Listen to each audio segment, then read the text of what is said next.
이 세상을 살아가면서 우리가 놓치지 않아야 할 지식이 있는데요. 그건 하나님이 살아 계시다는 것과 사단이 있다는 거예요. 사단이 있다는 걸 내가 알지만 어설프게 알면 그만큼 힘든 삶이 계속되겠죠. 예를 들면 사단이 있나 봐 하는 거. 뭐 사단은 있는데 내 삶에 별로 영향 미쳐지는 건 없지. 이제 이렇게만 알고 사신다면 사단에게 먹히는 삶은 여전하겠죠. 일주일 동안 사시면서 네가 잘못이야 라는 생각이 들 때 사단을 생각하셨어요? 상대방 타다는 마음보가 여전할 때 이건 사단이 주는 생각으로 인한 마음보야, 그렇게 생각하셨어요? 잘 안 되죠.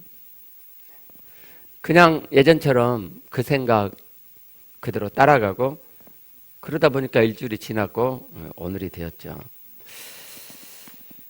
여러분, 제가 전에 그랬어요. 개척 초기에 저는 사단이란 단어조차를 전혀 언급하지 않고 설교했었습니다. 그 당시에는 제3의 복음만 전하면 우리의 삶이 풍성해지고 천국되어 살 수 있다고, 하나님의 구원을 이룰 수 있다고 생각했었어요. 근데 그게 안 되더라고요. 그래서 이게 뭐가 문제가 있구나 하고 생각하고, 이 사단이 문제가 되는구나. 그래서 사단을 설교하기 시작했는데 가끔 했죠. 사단의 영향이 이렇게 지대하는 생각을 그때는 못했어요. 그리고 이제 세월이 지나면서 사단의 문제가 좀 심각하네. 그래가지고 좀 더 자주 했었죠. 근데 그 정도는 안 되겠더라고요. 그래서 최근 들어서 사단 이야기를 좀 더 자주 했었죠. 그리고 이번 주에요. 이번 주에 이 사단의 문제가 아주 심각하게 인식되어지기 시작했어요. 정말 이것이 관건이구나. 하나님의 구원을 이루어가는 데 있어서, 하나님 닮아감을 이루어가는 데 있어서 사단의 이 문제를 인식하지 못하면 결코 되어질 수 없는 거구나 하는 것을 알게 됐어요. 지난주에 말씀드렸죠. 하나님의 구원을 이루어가느냐의 관건은 하나님의 말씀을 따르느냐, 사단의 말, 사단이 주는 생각을 따르느냐에 달려있다고요.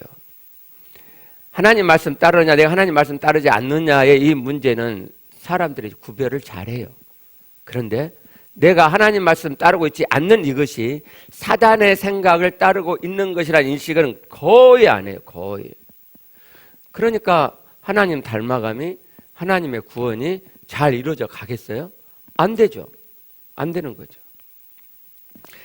제가 사단이 주는 생각 따르지 않는 것이 구원을 이루어가는 관건이라는 것을 말씀드릴 때 그 근거로 인간사가 시작되는 창세기 3장을 들었죠. 거기 뱀, 사단이 등장하고 그 뱀, 사단이 자기의 생각을 넣어주죠. 최초의 여인은 사단이 하는 말, 그 생각을 받아들여서 선악을 알게 하는 나무 실과를 따먹게 되잖아요. 이것이 사단이 하는 일이다 라고 말씀을 드렸어요. 사단은요, 사람을 꿰는 일을 한단 말이에요. 사단은 우리를 먹이로 삼죠. 사단이 어떻게 해서 우리를 유혹하죠? 자기 생각을 넣어줌으로. 그렇죠? 최초의 여인에게 자기 생각을 넣어줬죠. 지금은요, 세상 풍조에 자기 생각, 사상을 넣어뒀고 우리가 세상의 풍조를 받아들이므로 사단이 주는 생각을 내 안에 가져오게 그렇게 했죠. 그리고 계시록 20장에 가보니까 하나님께서 이 사단을 잡아서 가두잖아요.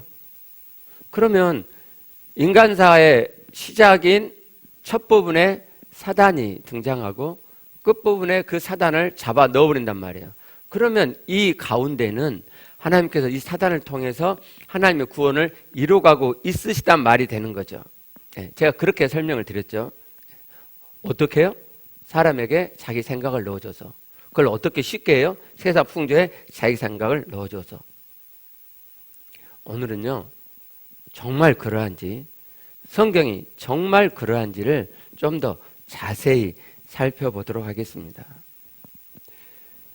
좀 아쉬운 게, 아니 만약 하나님의 구원의 경륜이 그리하다면 하나님 말씀을 따르지 않으면 사단의 생각을 따름이 되는 것이라면, 사단이 주는 생각을 따랐기 때문에 하나님의 말씀을 지키지 않는 것이 되도록 그렇게 하나님 해 놓으셨다면, 성경에 하나님이 곳곳에다가 사건 범죄 현장에다가 야 이건 사단의 생각을 따라가지고 지금 내 말씀을 어기는 거야 라고 그렇게 기록해 놨으면 얼마나 좋았겠어요? 그쵸? 우리가 막 경각심이 막 잔뜩 일어날 거 아니에요.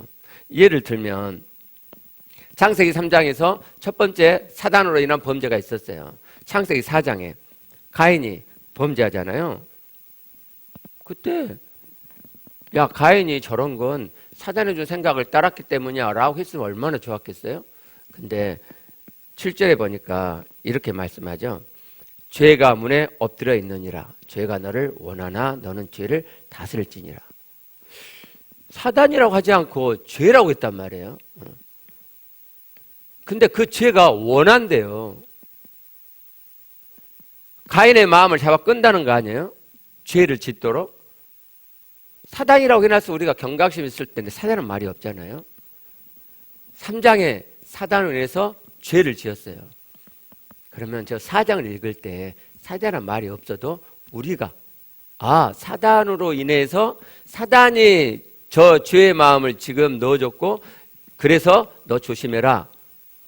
너 그 마음대로 따라가면 죄를 짓게 돼. 너는 그 죄를 다스려야 돼. 라고 말씀하시는구나. 라고 우리가 이해를 해야 되는데 우리가 그렇게 하지 못했어요.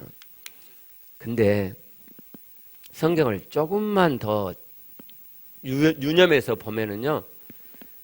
사단에 의해서 우리가 하나님 말씀을 어기게 된다는 것을 너무나 명백히 잘 알 수 있어요. 우리 선배들이 이걸 놓쳤고 도덕적인 개념과 수준에서 자꾸 하나님의 말씀을 우리에게 설교했기 때문에 우리가 그것을 못 알아챈 거죠.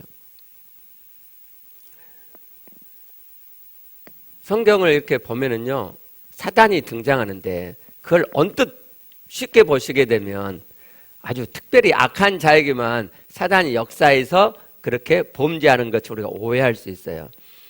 예를 들면 사도행전 13장 8절을 보면 마술사 엘루마가 나와요. 10절에 보니까 모든 거짓과 악행이 가득한 제 마귀의 자식이라 그러잖아요. 그렇죠? 마술사 엘루마는 마술사이기 때문에 마귀의 자식이에요. 이렇게 특정한 사람에게만 사단이 유혹하는 거구나, 역사하는 거구나 라고 우리가 오해할 수 있어요. 근데 요한복음 8장 44절을 보면요, 마귀의 자식이 한 사람이 아니라 유대인, 예수님을 믿지 않는 유대인 전체로 확장되는 것을 볼 수 있습니다. 너희는 너희 아비 마귀에서 났으니, 이 너희는 예수님이 하신 말씀을 믿는 척하고는 실질적으로 믿지 않는 자들을 놓고 하시는 말씀이죠. 그러니까 특정한 한 사람에게만 마귀가 역사하는 건 아니네요. 그렇죠?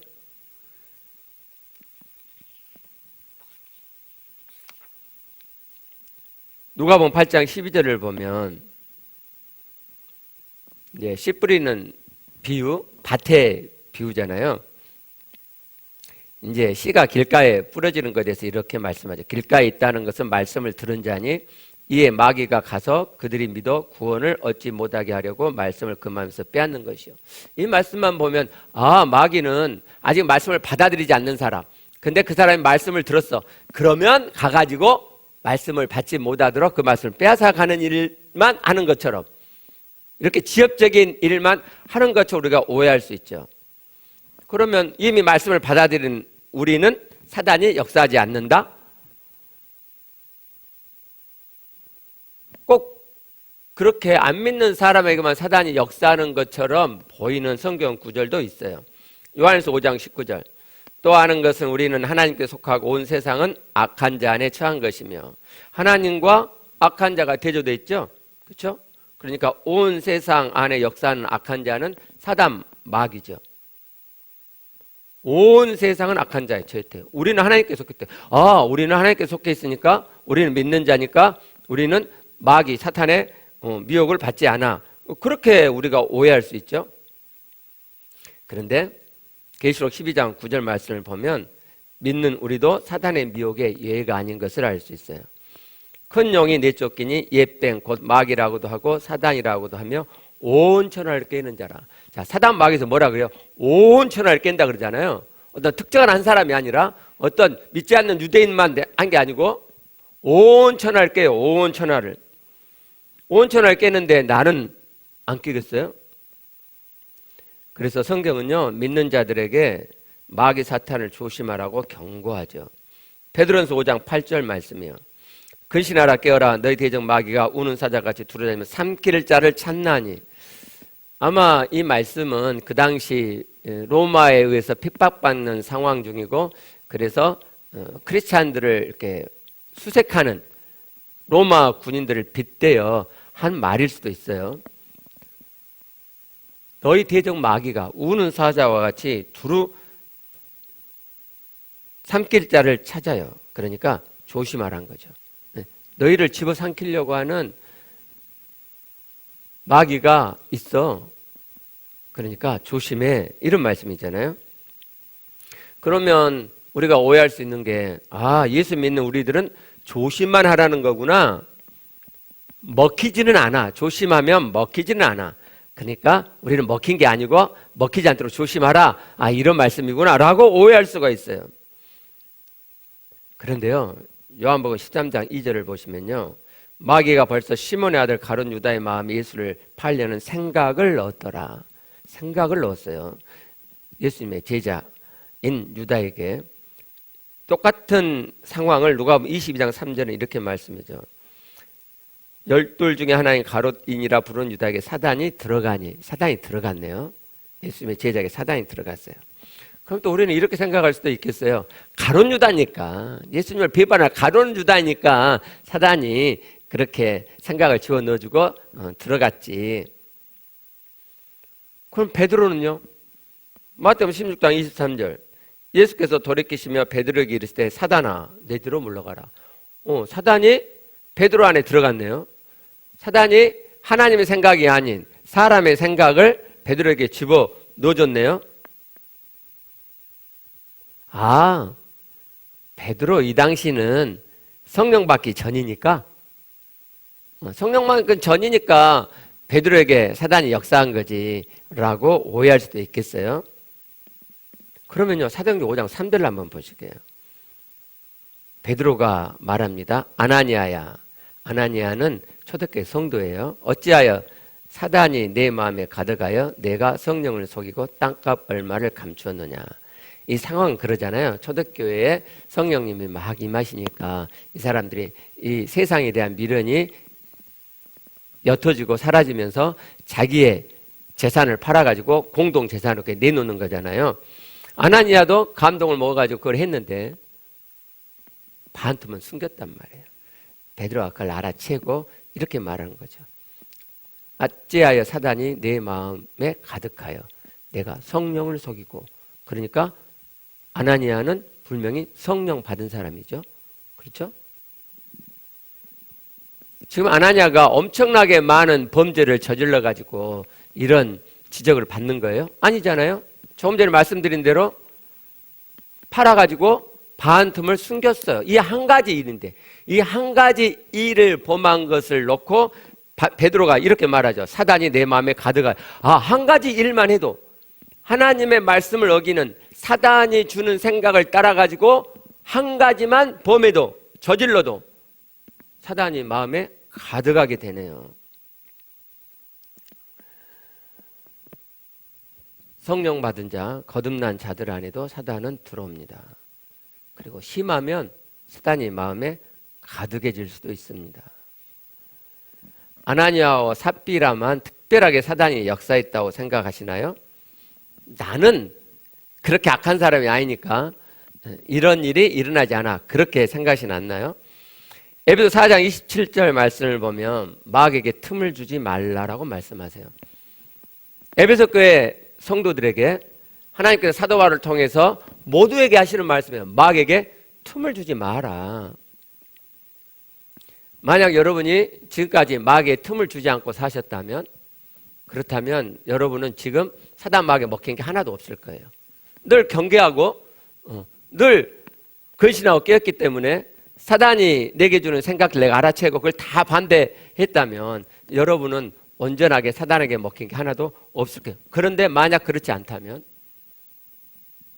우리들 안에도 사단에게 먹힌 것이 틈을 준 만큼 가득가득하다. 한 가지 일에도 사단이 내 마음에 가득한데 한 가지만이 아니라 수없이 사단이 주는 생각들을 찬동하고 그렇게 저질러서 살았다면 사단이 내 마음에 가득가득하다는 거죠. 에베소 6장을 보면 하나님께서 사도 바울을 통해서 마귀의 간사한 계략을 이기도록 권면을 하는데 이렇게 시작합니다. 11절 마귀의 계계를 능히 대적하기 위하여 하나님의 전신갑주를 입으라. 전신갑주를 입으라고 말씀하고 전신갑주를 나열하기 전에 12절 우리의 씨름은 혈과 육을 상대하는 것이 아니요 통치자들과 권세들과 이 어둠의 세상 주관자들과 하늘에 있는 악의 영들을 상대함이라. 통치자, 권세, 어둠의 세상 주관자들이 다 악한 존재들에 대한 명칭이라고 이야기를 해요. 나중에 그걸 더 연구해 봐야 되는데. 근데 하여튼 끝에 악의 영들을 상대한다고 그랬잖아요. 이런 말씀이죠. 우리가 씨름하는데 우리의 이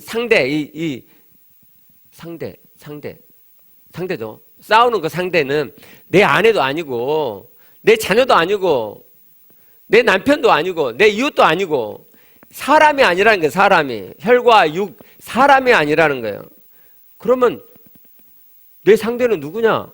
악한 영이라는 거죠. 악한 영. 사단 마귀의 악한 영이라 이 말이에요. 왜 그렇죠? 아니 내 배우자도 사단에게 먹혀가지고 지금 저러잖아요. 내 자녀도 사단에게 먹혀서 지금 이러잖아요. 내 이웃도 내 지체들도 사단에게 먹혀서 이러잖아요. 아니 먹혀서 좀비가 있잖아요. 좀비 걔네는 지가 없잖아요. 그렇죠? 그 사로잡힌 대로 조종되는 거 아니에요. 그죠? 걔하고 상대해서 뭐예요? 그 주범을 쳐서 싸워야죠. 그죠? 배우자하고 싸우지 말란 말이죠. 자녀들하고 싸우지 말란 말이에요. 그러지 말고 그 속에 있는 악한 영, 걔네들을 지금 먹고 있는 그 악한 영하고 싸우는 것이 우리의 싸움이다. 그렇게 말씀하는 거예요. 다시 한번 말씀드려요. 여러분이 만약 사단의 존재를 인식하고 여러분이 사단에게 틈을 안 주고 늘 경계하면서 에베소 6장 12절에 있는 말씀대로 내 싸움의 상대는 사람이 아니고 그 사람들 속에 있는 지금 그 사람을 먹고 있는 이 악한 영이다라는 인식이 늘 있으셨다면 여러분들은 사단과 잘 싸우고 있어 왔고 그러면 여러분 안에는 사단에게 먹힌 게 없을 거예요. 그러나 만약 여러분이 그러지 않으셨다면 그건 뭘 말하냐면 여러분 안에 사단에게 먹힌 것이 가득가득하다는 거죠. 사단이 악한 영이 여러분 안에 가득하다는 거예요. 가득. 그 증거가 뭐냐? 만약 사단에게 먹힌 게 하나도 없다면 그러면 우리는 하나님의 자녀고 성령님이 가득하겠죠. 하나님이 가득하겠죠. 그러면 이 땅에서 천국 되어 사는 거죠. 그죠? 만약 여러분 안에 사단이 조금만 있다면 그러면 조금 지옥이 풀어지고 많이 천국이 풀어지겠죠. 그러나 여러분 안에 지옥이 여전히 많이 풀어지고 있다면 자꾸 풀어지고 있다면 여러분 안에서 악이 지금도 자꾸 올라오고 있다면 심각하게 치밀어 올라오고 있다면 그러면 여러분 안에 악이 있다는 거고 그 악은 악한 영이죠. 이 인식이 중요해요. 이 인식이. 제가 지금 갈라드리는 이 인식이 중요하단 말이에요. 아, 사단이 있구나. 아, 내 안에도 사단이 있구나. 아, 그것도 많이 있구나. 가득 있구나. 라는 인식이 있어야 그 다음 단계로 넘어갈 수가 있어요. 한 기도 공동체가 있어요. 예, 그걸 시작하신 목사님은 신학 공부를 했는데 목회를 좀 전도사를 좀 했다든가 그런데 사업을 했어요. 사업 그냥 단번에 쫄딱 망했어요. 이분이 고민이 생겼어요. 아니 내가 하나님의 자녀인데 하나님 내 안에 계시는데 이 꼬라지가 뭔 꼬라지인가? 뭐가 문제인가? 그리고 그분이 성경을 보고 고민하고 고민하다가 발견한 게 뭐냐면 구약의 신앙의 선배들이 하나님의 이름을 여호와 이름을 불렀더라. 그 문구가 마음에 와닿아서 이분이 여호와 이름을 부르기 시작했어요. 그리고 또 이분의 마음을 사로잡은 말씀은 신령과 진정으로 전심으로 하나님께 구하는 거다. 그래서 이분이 여호와 이름을 전심으로 부르기 시작했어요. 전심으로. 그러면서 이분이 전심에 하나님의 지점을 하나 둘씩 알아가는 거예요. 그래서 이분의 그 기도는요, 잡념 있는 걸 허용을 안 해요. 기도하다 보면 막 잡념이 뜨잖아요. 그걸 허용을 안 해요. 잡념을 따라가지 않기 위해서 진짜 오만 짓거리를 다 해요. 오만 짓거리라고 표현할 수밖에 없어요. 네. 몸을 막 하고 막 그 속사포 기도라 그러는데 천천히 하면 잡념이 뜨잖아요. 그러니까 잡념이 안 뜨게 속사포로 처음에 막 속사포로 기도를 하는 거예요. 막 예수의 피를 외치면서 막 속사포로 정신없이 그냥 봤더니요 정말 오만 가지 잡념 없이 전심으로 하나님만 구하도록 하나님 이름만 전심으로 불려지도록 그렇게 하는 거예요. 그분은 전심으로의 하나님의 지점을 이룬 거죠.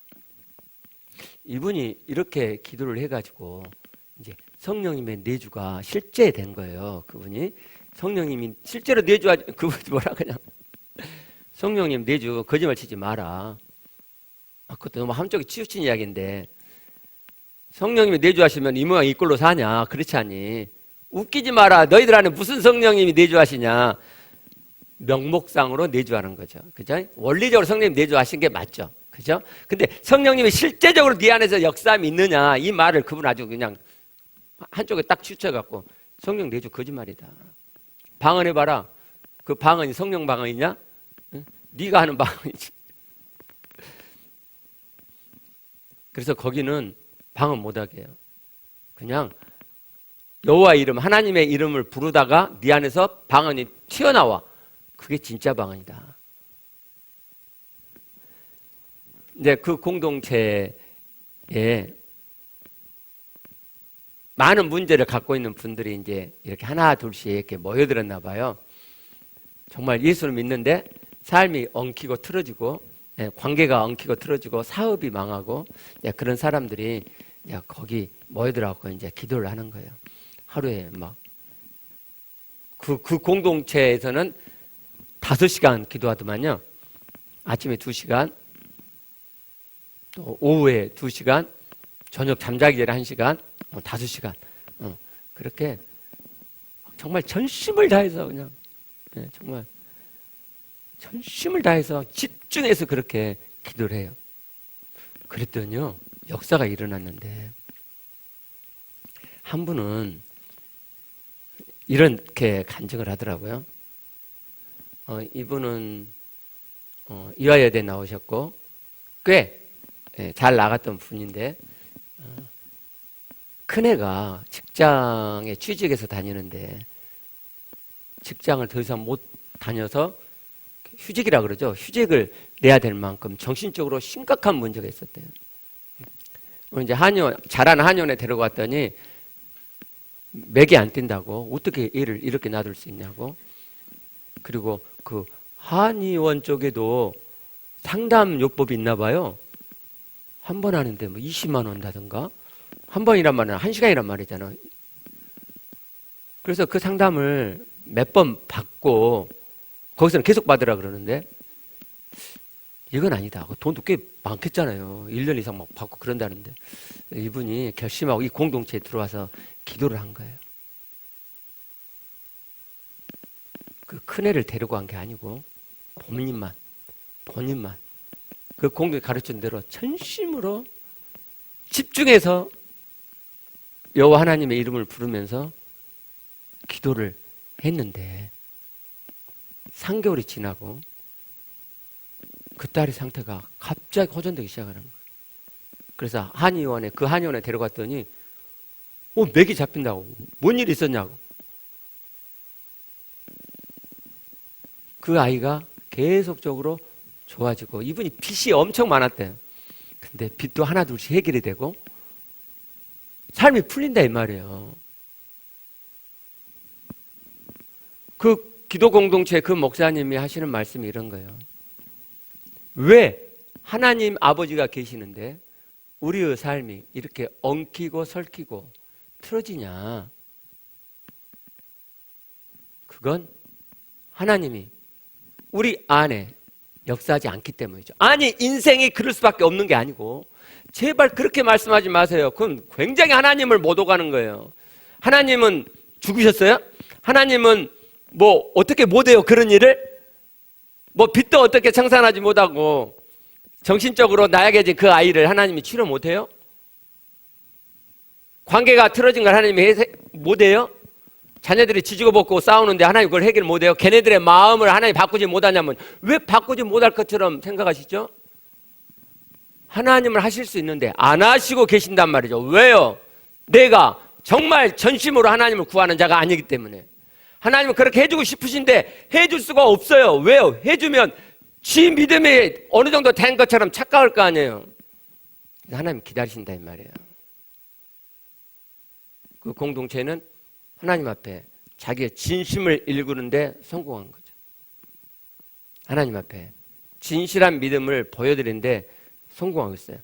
그 사람만이 아니고 많은 사람들이, 그 기도 공동체에 있는 많은 사람들이 그렇게 하나님의 만지심과 도우심을, 살아계심을 직접적으로 경험하고, 그래서 주변 사람들, 힘든 사람들 소개해서 자꾸자꾸 데려오고 있는 거예요.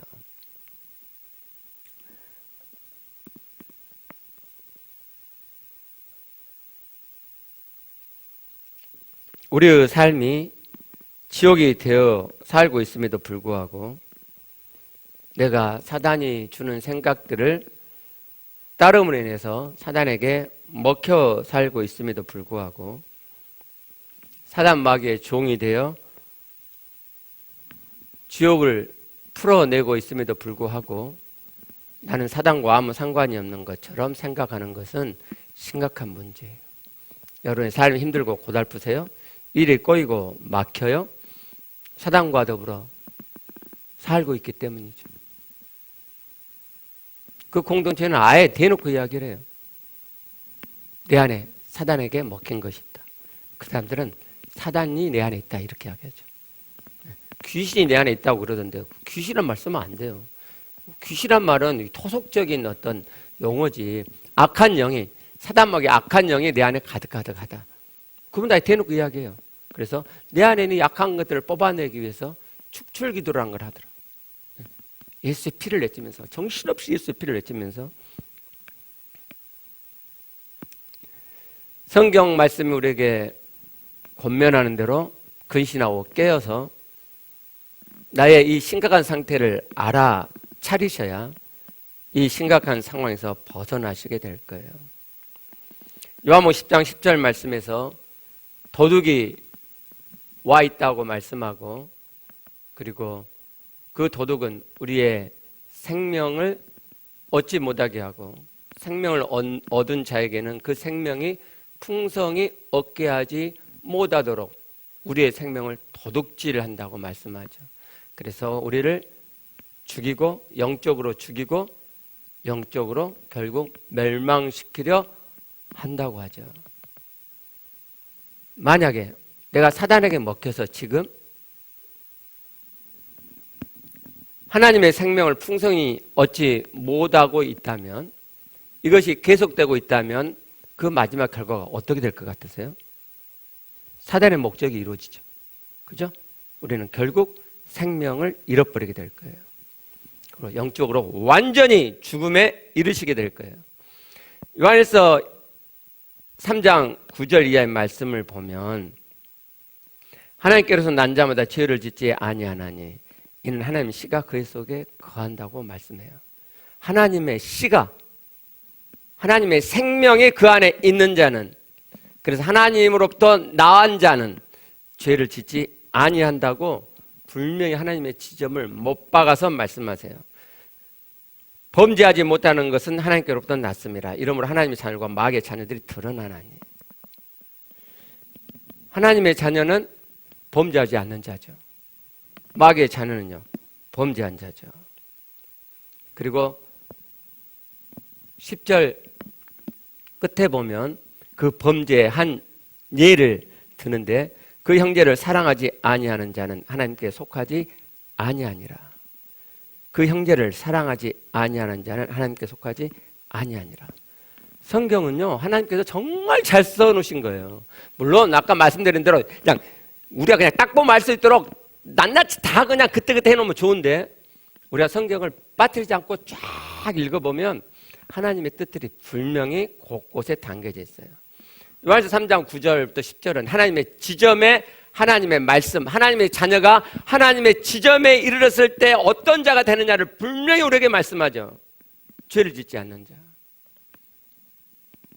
죄를 짓는 자, 마귀의 자녀로 드러난단 말이죠.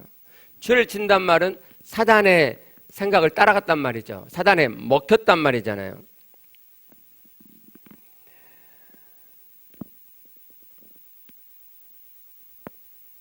여러분, 죄 안 짓고 있으세요? 죄 지으시죠?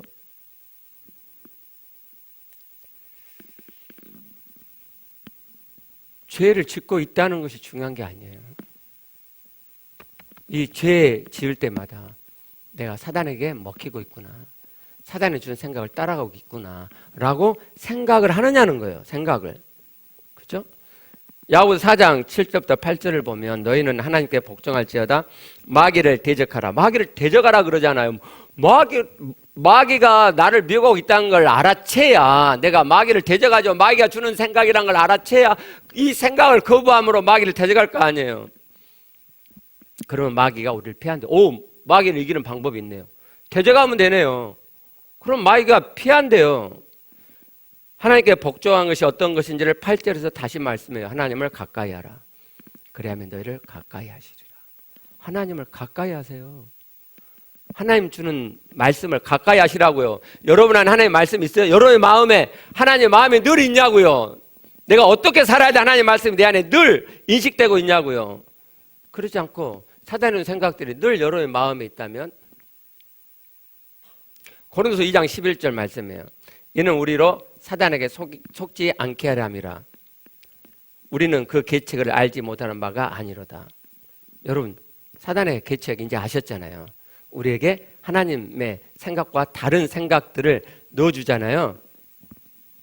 그걸 따라가면 사단에게 속는 거예요.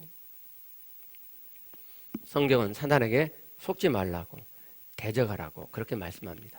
아니, 사단이 눈에 보인다면, 뿔이 이렇게 달려있고 눈에 보인다면 우리가 뭐 사단을 따라가겠어요? 아, 근데 그 자식이 내 안에 생각을 넣어주는데, 자기 하나님 생각하고 다른 생각을 넣어주는데 분별을 못하는 거죠.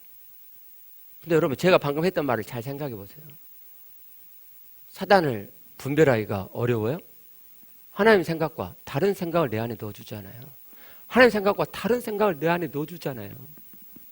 뭐가 어려워요, 그 분별하는 게. 아, 나는 성경 말씀을 몰라. 그럼 내 안에 양심이 있잖아요. 하나님이 율법 대신 내 안에 넣어주신 양심 있잖아요. 양심이.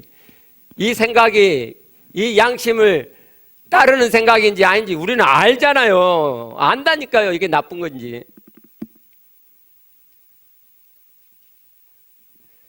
돕는 사람 모임에서 사단에게 잡힌 생각들에서 빠져나오도록 도와드렸어요. 한 지체가, 제가, 조 목사가, 제가 자꾸 저 죽은 다음에 일을 이야기를 하잖아요. 대비를 하셔야 되니까. 그래서 제가 이제 그런 이야기를 하면 마음이 너무 힘들대요. 왜 그러냐 그랬더니 암담하대요. 그리고 이제 사단에게 뭔 생각이 잡혀가고 저런가 알아봤더니 이분은 어릴 적부터 나는 모델하는 사연이 있어요. 가정편이 갑자기 기울었고 그래서 그 어린 나이에 아무것도 할 게 없어요. 그래서 나는 모델하는 생각이 싹트기 시작했는데 그것이 사단이 주는 생각인 줄 모르고 그걸 잡고 있고 예수 믿은 이후에도 지금까지도 잡고 있는 거죠.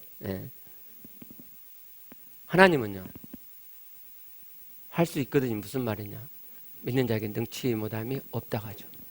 창세기 1장 출애굽한 이스라엘 백성에게 하나님이 맨 먼저 가르쳐 주신 하나님은 어떤 하나님이에요? 능력의 하나님. 내가 너희를 가나안 땅에 능히 보내줄 신이야 라는 거죠. 왜요? 조규 목사가 죽으면 여러분이 하나님 말씀 이룰 수 없어요? 여러분이 하나님 말씀에게 인도받지 못해요? 하나님이신데 왜 그걸 못해요? 하나님을 믿어야죠. 하나님을. 분별 너무 쉬워요. 하나님 말씀에 비춰보면, 내 약심에 비춰보면 알 수 있어요.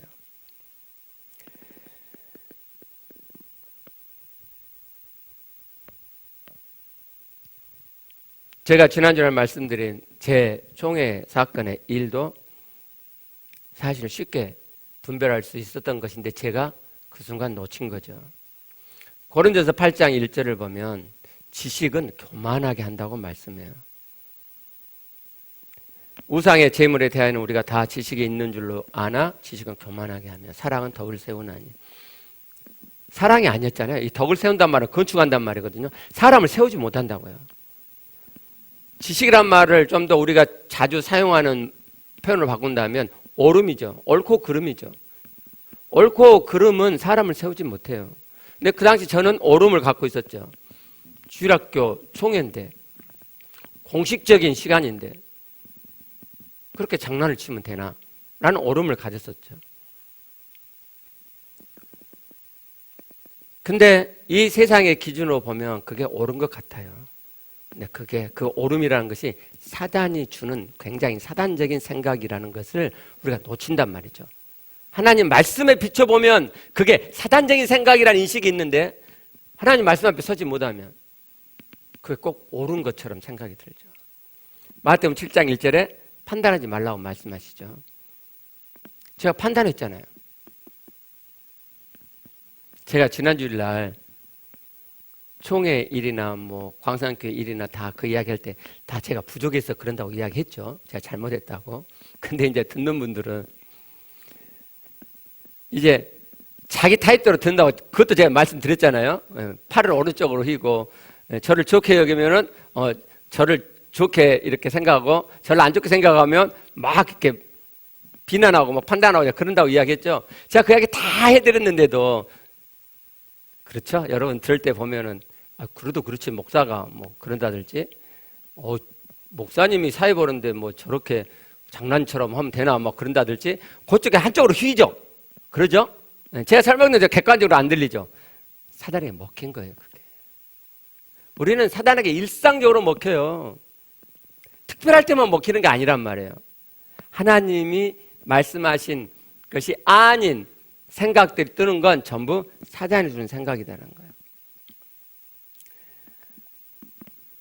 골로새 3장 13절 말씀에 누가 누구에게 불만이 있거든 서로 용납하여 피차 용서하라고 말씀하세요. 네. 그러면 내가 누구를 용서하기 싫어요. 그 생각은 금방 분별할 수 있죠. 그죠? 사단이 주는 생각이잖아요. 근데 그걸 꽉 잡아. 여러분, 그 기도 공동체가 잘한 게 뭐죠? 하나님의 지점을 찾았고 하나님의 지점대로 해가고 있다는 거죠. 그죠? 자, 사단이 나를 미혹한다는 걸 우리가 알았어요. 사단이 생각을 넣어줘서 미혹해요. 그 생각은 하나님의 말씀과 다른 생각이에요. 자, 내가 그걸 봤어요. 이제 알았어요. 그럼 어떻게 해야 되죠? 그 생각을 내가 정복할 때까지, 그 생각이 나를 먹지 않을 때까지 그 생각과 싸우는 거죠. 그죠? 레슬링을 하는 거죠. 레슬링을. 에베소 6장의 그 싸움은 레슬링이에요, 레슬링. 여러분, 레슬링 한 대 딱 따로 끝난 거 아니죠? 그죠? 붙잡고 넉다운 시킬 때까지 싸우는 거잖아요. 여러분 안에 하나님 말씀과 다른 사단이 넣어준 생각이 뜨면 그들 넉다운 시킬 때까지 붙잡고 놓지 마시고 싸우세요. 하나님 말씀이 여러분 안에 살 때까지. 예수님은 이 일에 우리에게 본을 보이셨어요. 마태복음 4장 1절 이하에 보면 예수님이 성령에 이끌려서 마귀의 시험을 받으러 가시잖아요. 그렇죠? 40일을 금식하신 후기 때문에 매우 배고프니까 사단이 그걸 이용해서 네가 만일 하나님의 아들이었던 이 돌을 가지고 떡덩이가 되게 해라. 빵덩이가 되게 해라.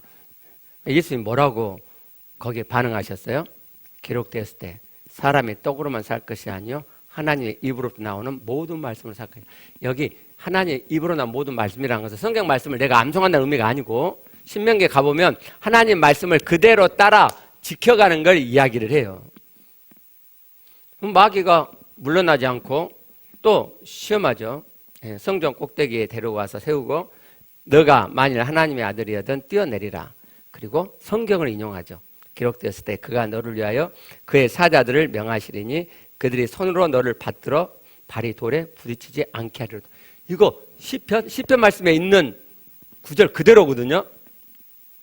예수님이 여기도 넘어가지 않고 시기절절한 말씀이 아니잖아요. 성경 말씀인 건 맞지만 이걸 지금 들이대갖고 예수님 보고 그러니까 너 뛰어내려. 그게 아니잖아요. 그래서 예수님이 이렇게 반응하세요. 기록되었을 때 또 성경 말씀 인용하죠. 주 너의 하나님을 시험하지 말라 하였느니라. 그건 하나님을 시험하는 거야. 그래서 이 말씀으로 들이대요. 마귀가 물러나지 않고 높은 산으로 가가지고 천한 만국과 그 영광을 보이면서 말합니다. 만일 내게 엎드려 경배하면 이 모든 것을 내게 주리라. 그러니까 예수님이 결정타를 날리시죠. 사단아 물러가라. 근데 사단아 물러가라고 한 게 아니고요. 기록되었을 때 또 성경을 인용해요. 주 너의 하나님께 경배하고 다만 그를 섬기라 하였느니라. 그러니까 마귀가 예수를 떠납니다. 예수께서 계속 하나님의 말씀을 내세우며 하나님 말씀을 주장하고 그 말씀을 따라가고자 하니까 계속 마귀가 예수님을 시험하고 넘어뜨리려고 했지만 예수께서 계속해서 하나님의 말씀을 붙잡고 그 말씀을 따라가려고 하니까 결국은 마귀가 예수님을 떠납니다. 우리에게도 마찬가지입니다. 마귀가 나를 계속 유혹하지만 내가 하나님 말씀을 붙잡고 하나님 말씀을 주장하고 하나님 말씀을 따르고 따라가면 마귀는 내게서 떠나간단 말이죠. 그래서 내가 죄를 짓지 않게 된단 말이죠. 다시는 지옥처럼 살지 않게 되고 하나님과 함께하는 생명으로 살게 되는 거예요. 그게 되는 거란 말이죠. 그래서 하나님께서 나에게 아버지 노릇해 주시고 하나님 지금도 우리를 기다리시는 거예요. 나의 엉켜진 삶, 엉켜진 사업장 하나님께서 다 푸신단 말이에요. 정말이요. 지옥 같은 여러분의 가정을 천국으로 바꿔 주시려고 하나님께서 지금도 대기하고 계세요. 여러분 안에 이미 찬동에서 마음 가득한 사단 마귀가